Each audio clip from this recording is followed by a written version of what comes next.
জনপ্রিয় কণ্ঠশিল্পী সাবেক সংসদ সদস্য মমতাজ বেগম অবশেষে আইনশৃঙ্খলা বাহিনীর হাতে গ্রেপ্তার হয়েছেন। 12 মে রাতে রাজধানীর ধানমন্ডি এলাকার স্টার কাবাবের পেছনের একটি বাসা থেকে তাকে গ্রেফতার করে ঢাকা মহানগর গোয়েন্দা পুলিশ। ডিএমপির মিডিয়া শাখার উপকমিশনার মোহাম্মদ তালেবুর রহমান বিষয়টি নিশ্চিত করেছেন। ডিবির যুগ্ম কমিশনার মোহাম্মদ নাসিরুল ইসলাম জানান, মমতাজ বেগমের বিরুদ্ধে রাজধানী ঢাকা ও মানিকগঞ্জে একাধিক মামলা রয়েছে, যার মধ্যে একটি হত্যা মামলাও অন্তর্ভুক্ত।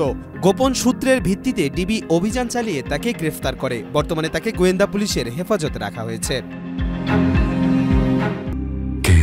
শেকড় থেকে শিখরে।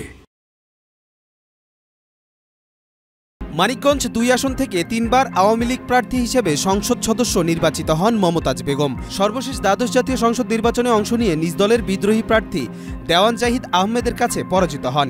এরপর থেকে তিনি রাজনীতি ও এলাকায় অনুপস্থিত ছিলেন। গত 5 আগস্ট ছাত্র ও সাধারণ মানুষের আন্দোলনের মুখে আওয়ামী লীগ সরকার পতনের পর আত্মগোপনে চলে যান মমতাজ। তবে দলীয়ভাবে তিনি তখনও সিংগাইর উপজেলা আওয়ামী লীগের সভাপতির দায়িত্বে ছিলেন। এখন দেখা যাচ্ছে গত কয়েক মাস তিনি ধানমন্ডির একটি বাসায় লুকিয়েছিলেন। কবির চৌধুরী, মাই টিভি।